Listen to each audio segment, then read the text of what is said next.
if you are looking for an engaged high performer, you will find an engaged high performer. When we're thinking about retaining top talent, you tell them that they're top talent. You can only go so far, and then you have to think about the collective of your team. Welcome to CEO Conversations, the private practice podcast. I'm your host, Brandy Mabra. This is your one-stop shop to learn the business side of your practice on a deeper level. On this show, we empower you to own your CEO status to scale your practice for growth, sustainability, and profit. Listen in as we talk about how to market your practice to gain more visibility, hire, build, and engage your ride or die dream team, create streamlined operations, and make financial decisions as a CEO. It's time to show up as a confident leader to create a practice and life you love. Let's get started. Today, we're talking all about how to retain top talent. So hiring is just step one. Keeping folks engaged and wanting to stay with you year after year after year is a little bit different. that is one that can definitely either happen or not happen. And doesn't seem like there's something in the middle. One of the things that we did inside of Private Practice CEO is we had a speaker come and talk to our clients about compensation plans based on retention. And it was really interesting just to see folks' different opinions about things and what they could do in order to retain top talent. You want top talent inside of your practice. I know I don't have to tell you that. That seems like, common sense. Of course, I want a ride or die dream team. Of course, I want folks who are going to make my life easier. However, it's easier said than done. So when we're thinking about team retention, it goes back to, and I've said this before, it goes back to your 3 types of team members. And this is tried and true for years and years and years. And no matter how people try to paint it or how they spin or what they put through ChatGPT, it does not matter. There's 3 types of people that can work inside of your practice. There are the low performers, the middle performers, and your high performers, right? And so the goal is for you to move your low performers to your middle performers and your middle performers to your high performers. Statistically, a bulk of the workforce is your middle performers. So that means with everybody that you're hiring, there's some tweaks that have to be made, right? There's some folks that want to do well, but there's going to be a catch. And then the other parts or the other side of the coin, I'll say, is that you have your lower performers that just make your life miserable. And those are the folks that you're bending over backwards for, or they're just never happy, or they're corrupting other team members, or they're just making your life miserable, or I'm losing money because of this person. I'm losing time because of this person. I'm losing the energy of this person. I go home and talk to my partner about this person. I want to pull my hair out because of this person. That's a low performer. A high performer is one where you think about, oh, you know what? They make my job easier. I don't really have to say much. They show up to work on time. They're eager to help. They help other people. They're a great resource. I can maybe show them something one time. They pick it up, they run with it. I don't really have to do much, right? But that's not everybody. The point of policy and procedures and having SOPs and having resources ready and training up your team is so that way you can have a team of higher performers. What you don't want is to pour into all these people give them all the things and then for them to not stay long enough for you to see the benefits of it, right? So one of the things I do say, which is I think is freeing, is that if a person comes and they end up working at your practice and then they leave, but they've left your practice in better shape than where they've found it, that's a win. That is a win. What I think's happened in today's job market is a lot of people are just bending over backwards to please people and just doing whatever from a place of desperation. And they have convinced themselves there's no good workers. I have to put up with all the BS. And if I don't, then I'm not going to have a team or I'm going to be left doing things. I believe the opposite. And I believe, for me, the red car strategy. So you're going to find whatever you're looking for. So if I'm looking for a red car, I'm going to find a red car. I'm going to find a red Honda. I'm going to find a red Porsche. I'm going to find a red SUVs, which means that when we put this in job market terms, if you are looking for an engaged high performer, you will find an engaged high performer. Hiring that person, like I said, is step 1. How you engage that person is step 2. How you're going to engage a high performer always is finding out how they like to be engaged and how they like to be recognized. A lot of times what folks do is they focus on so much on the lower performers, they forget about their high performers because their high performers are off being high performers. They're off doing what they do. They don't need a lot. So they don't say a lot. They come in, they do their job, they need to do it. They are a resource for somebody, they're helping somebody, and you miss all of it because you're so focused on the lower performers. When we're thinking about retaining top talent, you tell them that they're top talent, right? Pure and simple. It's not overcomplicated. You're top talent. I appreciate you. What do you need? How can I be of service to you? What do you want? How do you want to stay? So for the speaker that we brought in, he talked about big wins. What is their big win? Every team member has something for why they're working, whether if it's a purpose, if it's a mission, if it's I want to help more people, especially being in healthcare, whether if it's building more wealth for their family. I have aspirations of maybe buying a car one day. I want to pay off my student loans. We need a bigger house. All of those things are happening inside of your team's mind day in and day out. Your job, especially for your high performers, is to find what it is. So, for example, if you know that your team member wants to buy a new home, how great would it be if you were to be able to build connections with like a bank or maybe bring in classes about talking about, for first time home buyers or like a speaker, or if you have somebody who is like, I really want to build more wealth. Great. Can you set them up with maybe a financial planner? Are these resources that you can give folks inside of your practice? If you have somebody who's like, I just want to pay off my student loans, and all providers come. I mean, I got student loans. Healthcare is expensive. If you want to get educated, it's expensive. So if you have somebody, I just want to pay off my student loans. Can you help them with that? Would you be open to helping them with that?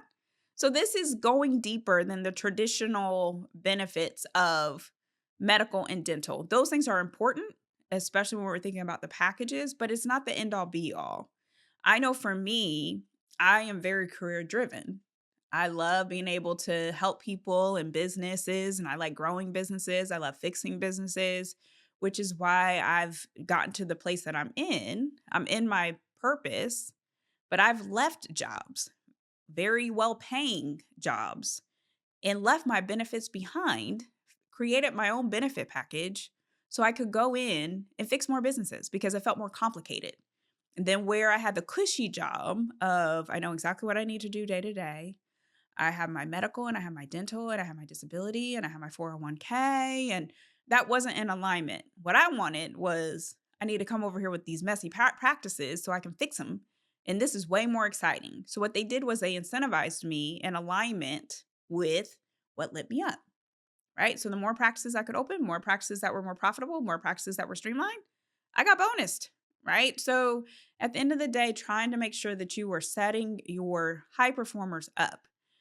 The other part of this is I know a question is like, well, should we do like team functions and meetups? And yes, that has a place, but what do your high performers want? So let's say a group of high performers, they love spa days. I want to go on a retreat. I would love to be able to get my toes done at the Ritz-Carlton. Great. That's what I'm going to do. Let's go to the Ritz-Carlton and get our toes done, because those are the events that people will come to, right? So instead of you creating something that you think would retain you, might not be the same thing that your high performers would want to have to retain them, or how they want to get to know each other outside of work. So you flip the script.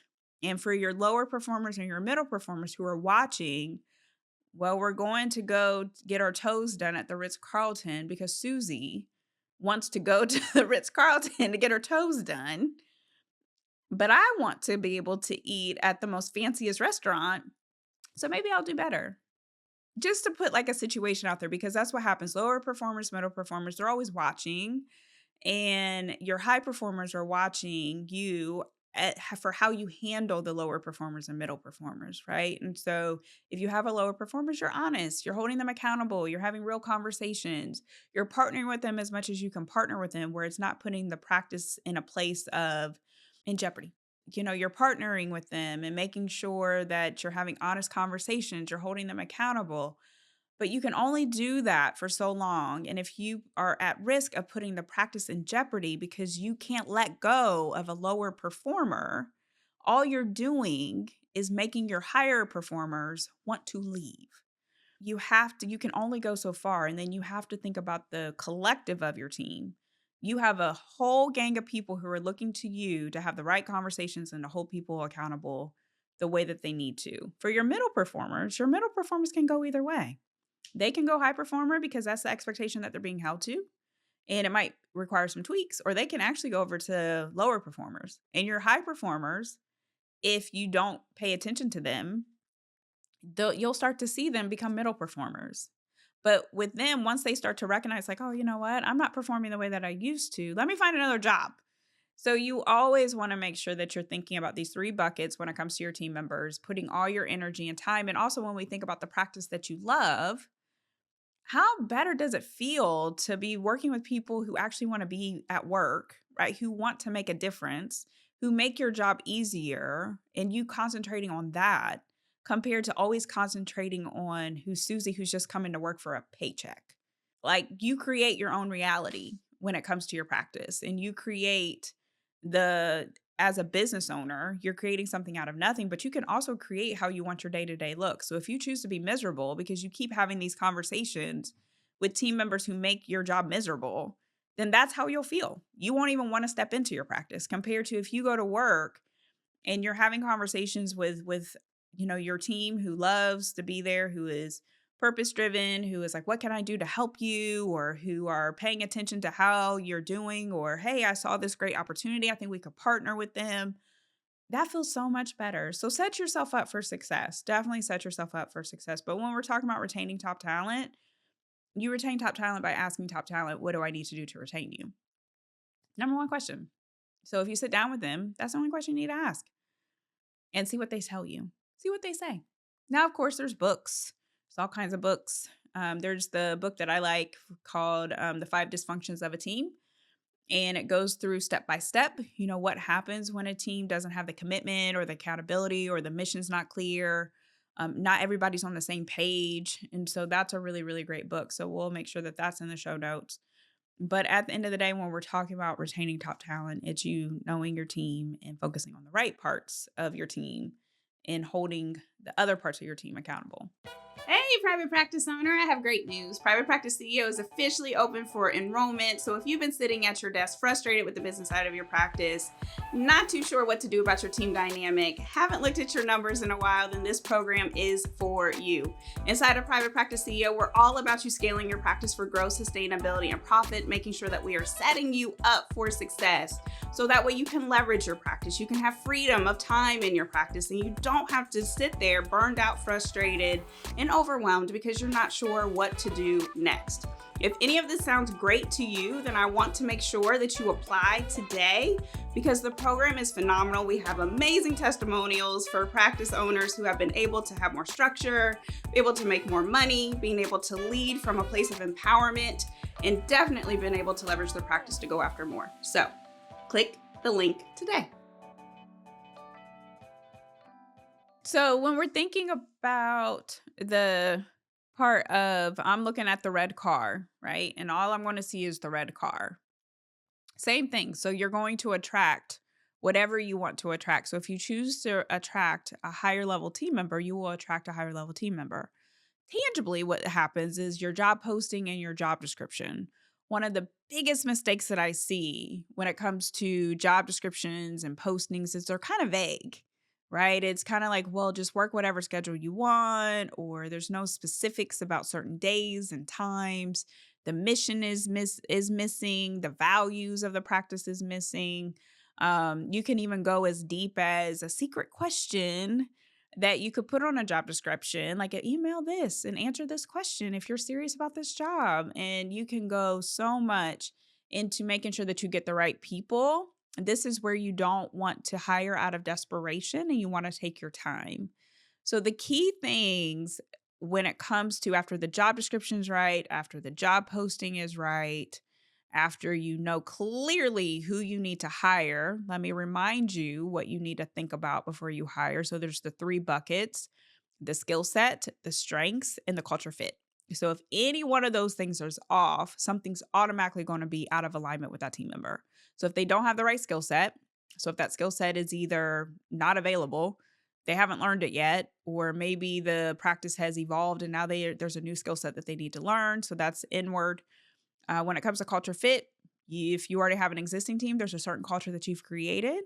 There's a certain values that everybody's following, whether you agree or not. There's a culture that you have, and then there's the strengths. And so, with like the easiest thing you can do is always implement like an assessment to assess the culture fit and to definitely assess the strengths. So, Clifton Strengths is I've said it before. That's my favorite.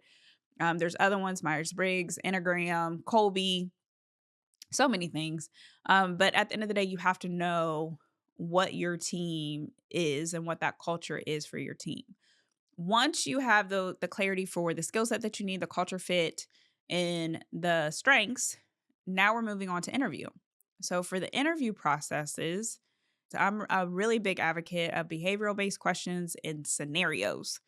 Like, can you describe a time when you've had to multitask and you had to rely on other people in order to get a job done? What did you do and who did you rely on?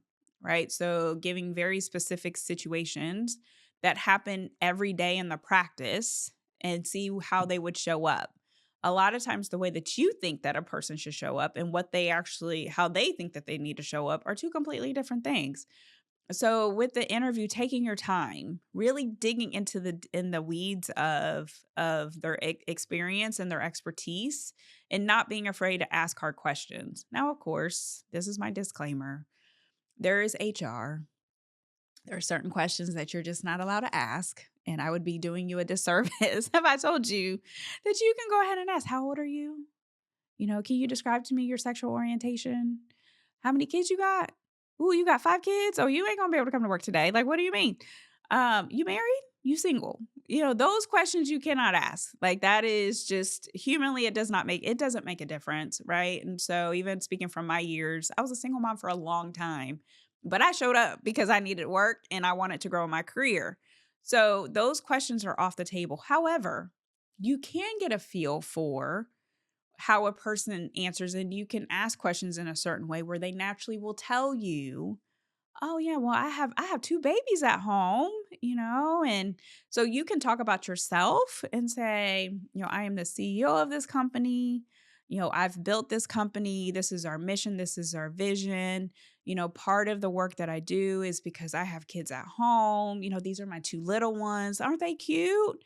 And part of the purpose is for us to make sure that we're showing up for those in our area or those in our community. And this is the work that we get to do every day. How does that resonate with you? So some of what would come back like, "Oh, well, I'm a mother too. I have 2 little ones at home too. I love that mission. I love how that shows up. That I'm in the community too. I've partnered with." So if you just kind of base the question, but start with you, because there's nothing in HR that says that you can't talk about yourself. You just can't ask them questions, right? In order for you to get a really good feel. Another way that you could do this is, well, the schedule that is required is Monday through Friday from 8 to 2. Right now we are needing somebody who can work on weekends, Saturday and Sunday from 4 to 6. And we've had a hard time with trying to fill that position because trying to commit to that position is a little bit more challenging. So when you hear that schedule, what comes up for you? "Well, I can't work on the weekends because my son's got soccer and my dad, that my father can't help me and I'm on my own, so I can't do that. However, I could probably work Monday, Tuesday, Wednesday. Can I work that schedule?" So like you just have to base the questions to help yourself and for them to tell you the information that you need to know if it's going to make sense. Because I will say, you can put it in the job description, you can put in the job posting, Monday, Wednesday, Friday from 8 to 5, or, Tuesday, Thursday, evening hours, whatever that is. And people will still apply and people will still tell you, yes. "Oh, I can work that. I can work that. Absolutely. There's no problem with that." Especially if you say, "Can you work Monday, Wednesday, Friday from 8 to 5? Yes. Can you come in on weekends? Yes." And once it happens, they say yes, they yes themselves into a job, and now they can't do it. So, why can't they do it? Because they knew that they would not be able to do it when they sat there in the interview and they thought that they could fix their schedule once they got started. So, you talking about like this is a mandatory thing, this is a requirement of the position. how will you be able to work this schedule, and walking them through what their plan is going to be way better than you just asking them a non-open-ended question and for them to say yes or no, because they are always going to say yes. Are you a team player? Yes. Do you come to work on time? Yes. Do you like to work with patients? Yes. Everything will be yes. So you want to make sure that you're just being more strategic about the questions that you're asking. Yeah, another great question, which is kind of off the wall, is what kind of iPhone do you have? What kind of phone? Is that an iPhone? Oh, and if you can see, is that 16? You can ask that question, because let's say that it's a 13. Let's say that it's a 12. Let's say that they have an old phone from like iPhone 7. That means they probably ain't wanting to learn AI. They're probably not that engaged when it comes to EHR systems, and technology probably isn't their thing. So if you know that you need somebody who is going to be quick in an EHR system, be comfortable with technology, but you see that they have the older phone, probably not a good thing. Another really great question is driving. What kind of driver are you? And this is true. I've had colleagues and friends where they have been go-getters when it comes to their careers. They have been able to climb up the ladder, but their driving is horrendous. And it's because they are aggressive drivers. Like, they will bogart and merge in and turn in front of people real fast. And that's their personality. That is their personality. So there's all kinds of neat things that you can ask outside of, you got kids, what's your birthday, how old are you, like all of this stuff. And especially in today's times, who knows what's going to come out with since, just kind of say whatever you want to say all day, every day. But you don't want to get sued. I don't want you to be sued, because we don't have the graciousness of being the president of the United States. Sidebar. So anyway, but that's for another day. So keep yourself protected. Be very clear when it comes to the work that you're doing, and making sure that you have an engaged team. That's how you retain top talent. So I will talk to you guys later. Bye. Thanks for listening today. I hope you enjoyed the episode and it empowers you as the CEO of your practice. If you enjoyed the podcast, please make sure you subscribe, share the message, and leave a review. If you want more information and support in growing and scaling your practice, click the link in the show notes to take advantage of our free resources or apply to work with me directly. Thanks again, and I'll see you next time.